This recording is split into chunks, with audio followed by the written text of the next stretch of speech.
প্রার্থীদের দিকে ডিম নিক্ষেপ করা হলে অন্য দলের প্রার্থীদের উপরেও ডিম পড়বে। যদি আঘাত আসে তাহলে পাল্টা আঘাত আসবে। জনগণ 12ই ফেব্রুয়ারি নির্ধারণ করবে যে কে বেয়াদব আর কে গ্যাংস্টার, কে সন্ত্রাসী আর কে জনগণের পক্ষে কথা বলে যাচ্ছে। ওনার সমালোচনা করা যাবে না। এই ঢাকা শহরে এমন কোন নিয়ম, এমন কোন আইন জারি হয় নাই। মির্জা আব্বাসের ইতিহাস আমরা জানি, আমরা ওই ঢাকা শহরে বড় হয়েছি। মির্জা আব্বাসের নির্দেশে তারেক রহমানের সম্মতিতে এই ঘটনা আজকে ঘটেছে। তারা জামাতের অতীত নিয়ে অনেক কথা বলে, তাদের নিজেদের অতীত কিন্তু বাংলাদেশের মানুষ ভুলে নাই। আমরা এখানে কোনো ভিকটিম কার্ড প্লে করতে আসি নাই। আমরা স্পষ্টভাবে বলতে আসছি, হুঁশিয়ারি দিতে আসছি, যদি আঘাত আসে তাহলে পাল্টা আঘাত আসবে। যদি নির্বাচন কমিশন নীরব ভূমিকা পালন করে, যদি পুলিশ নীরব ভূমিকা পালন করে, তাহলে আমাদের পক্ষ থেকে যা করণীয় আমরা তা করব। এক দলের প্রার্থীদের দিকে ডিম নিক্ষেপ করা হলে অন্য দলের প্রার্থীদের উপরেও ডিম পড়বে।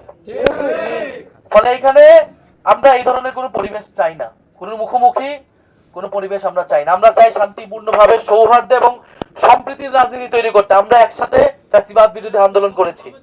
আজকে হয়তো আমরা নির্বাচন করতেছি দুইটা পক্ষ হয়ে, কিন্তু এর মানে এই না যে আওয়ামী লীগের কায়দায় তারা নির্বাচনে তাদের প্রতিদ্বন্দ্বীকে তারা অপদস্থ করবে, হেনস্থা করবে, নির্বাচনে বাধা তৈরি করবে। এবং এই সকল কিছু একটা পরিকল্পনার অংশ। যেই পরিকল্পনা, যেই প্ল্যানের কথা আমরা শুনে আসছি তারেক রহমান দেশে আসার পর থেকে, সেই প্ল্যান হলো যে ঐক্যবদ্ধ বাংলাদেশ যেহেতু জনপ্রিয়তার শীর্ষে আছে, তাদের প্রার্থীরা জনপ্রিয়তার শীর্ষে আছে, ফলে তাদের প্রার্থীকে আক্রমণ করা, হেনস্থা করা, গণসংযোগে বাধা তৈরি করা, নির্বাচন কমিশন এবং মিডিয়ার উপর চাপ তৈরি করা এবং নির্বাচনকে একপাক্ষিক করা, নির্বাচন ভোট কেন্দ্র দখল করা এবং নির্বাচন ফলাফল নিজেদের দিকে নিয়ে যাওয়ার চেষ্টা করা। আমরা যদি সেই ধরনের কোনো প্ল্যান থেকে থাকে, তাহলে 12ই ফেব্রুয়ারি সেই প্ল্যানের রফাদফা হবে এই বাংলাদেশে। আমরা আপনাদের উদ্দেশ্যে বলতে চাই, খালেদা জিয়ার বাড়ির সামনে থেকে বালুর ট্রাক সরাইতে পারেন নাই। আমরা 24-এ দেখছি, আপনারা এর আগে 28শে অক্টোবর 3টা ককটেলের পরে আপনারা 3 মিনিটও মাঠে দাঁড়াইতে পারেন নাই।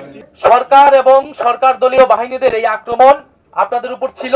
আমরা তখন আপনাদের প্রতি সহানুভূতিশীল ছিলাম। আমরা আপনাদের পক্ষে দাঁড়িয়েছি, আমরা ভিন্ন মতের পক্ষে দাঁড়িয়েছি, বিরোধী মতের পক্ষে দাঁড়িয়েছি। কিন্তু এখন বলা হচ্ছে সমালোচনা বন্ধ করতে হবে, সমালোচনা নাকি করা যাবে না। আপনারা যদি একই আওয়ামী লীগের রাজনীতি করেন, আওয়ামী লীগের কায়দায়, সন্ত্রাসী কায়দায় আপনাদের প্রতিদ্বন্দ্বীকে ভোটের মাঠে ঠেকাইতে চান, তাহলে আপনাদের সাথে আওয়ামী লীগের পার্থক্য কি? আপনারা যদি ভেবে থাকেন যে এইভাবে আমাদের প্রার্থীদেরকে আপনারা হেনস্থা করে, বাধা তৈরি করে আপনারা নির্বাচন জিতে যাবেন, তাহলে আপনারা ভুল ভাবছেন। আপনাদের উদ্দেশ্যে এটাই বলবো যে গণ অভ্যুত্থান পরবর্তী বাংলাদেশে আমরা একটি সৌহার্দ্য, সম্প্রীতি এবং গণতান্ত্রিক পরিবেশ চেয়েছি। আমরা এখনো সেটাই চাচ্ছি। জনাব নাসিরউদ্দিন পাটোয়ারিকে নিয়ে অনেক কথা থাকতে পারে, তিনিও সমালোচনার ঊর্ধ্বে নন, তার ভুল ত্রুটি থাকতে পারে। আপনারা তাকে বেয়াদব বলতেছেন, আপনারা তাকে আরো 10টা কথা বলেন। রাজনীতি মানে, নির্বাচন মানে কথার লড়াই। আপনি একটা কথা বলবেন, আমি একটা কথা বলবো, জনগণ ডিসাইড করবেন জনগণ কাকে ভোট দিবেন। তাহলে আপনারা জনগণকে কেন ডিসাইড করতে দিচ্ছেন না? আপনারা নিজেরাই ডিসাইড করে নিচ্ছেন কেন? জনগণ 12ই ফেব্রুয়ারি নির্ধারণ করবে যে কে বেয়াদব আর কে গ্যাংস্টার, কে সন্ত্রাসী আর কে জনগণের পক্ষে কথা বলে যাচ্ছে। ফলে মির্জা আব্বাস সাহেবের প্রতি আমাদের শ্রদ্ধা আছেন। উনি বর্ষিয়ান এবং অভিজ্ঞ রাজনীতিবিদ, কিন্তু রাজনীতির মাঠে আজকে আমরা এক অন্যের প্রতিদ্বন্দ্বী।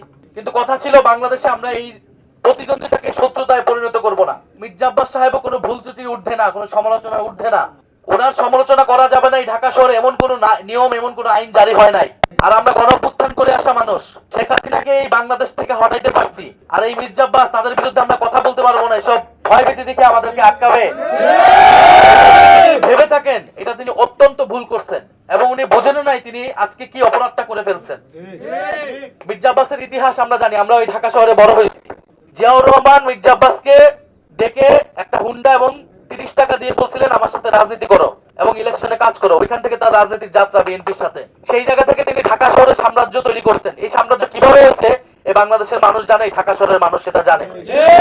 ওনাদের উচিত ছিল গণ অভ্যুত্থানের পরে জনগণের সামনে তাদের অতীতের সকল অপকর্মের জন্য ক্ষমা চাওয়া এবং তারপরে নতুন করে রাজনীতি শুরু করা। তারা জামাতের অতীত নিয়ে অনেক কথা বলে, তাদের নিজেদের অতীত কিন্তু বাংলাদেশের মানুষ ভুলে নাই। 2001 থেকে 6 যে দুঃশাসন তারা তৈরি করেছে সেটা কিন্তু বাংলাদেশের মানুষ ভুলে নাই। ফলে অতীত ধরে কথা বলতে সবার অতীত ধরে কিন্তু আমরা কথা বলা শুরু করব। ফলে মির্জা আব্বাস সাহেবের প্রতি আমাদের আহ্বান থাকবে, অনুরোধ থাকবে, আগে যা করছেন সেই আচরণ যদি পরিত্যাগ করতে না পারেন তাহলে কিন্তু এবার নির্বাচনে এটার পরিণতি ভালো হবে না। এবং বিএনপির মির্জা আব্বাস সহ এই বিভিন্ন সিনিয়র নেতৃবৃন্দ তারা গত 16 বছর আওয়ামী লীগের সাথে আপোষ করে রাজনীতি করেছে।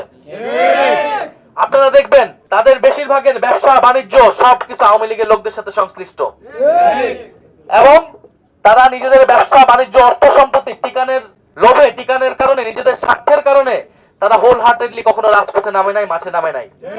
ছাত্রদল, যুবদল, বিএনপি, তৃণমূলের নেত্রীরা, নেতাকর্মীরা জীবন দেওয়ার জন্য প্রস্তুত ছিল, কিন্তু এই মির্জা আব্বাসের মতো নেতারা ঢাকা শহরে কোনো গ্রিন সিগন্যাল দেয় নাই। গণ অভ্যুত্থানের সময় তারা মির্জা আব্বাসদের জন্য অপেক্ষা করে নাই। ছাত্র শিবির, ছাত্র দল, গণ অভ্যুত্থানের বৈষম্য বিরোধী সকল নেতাকর্মীরা জনগণের জন্য রাজপথে নেমে গিয়েছিল।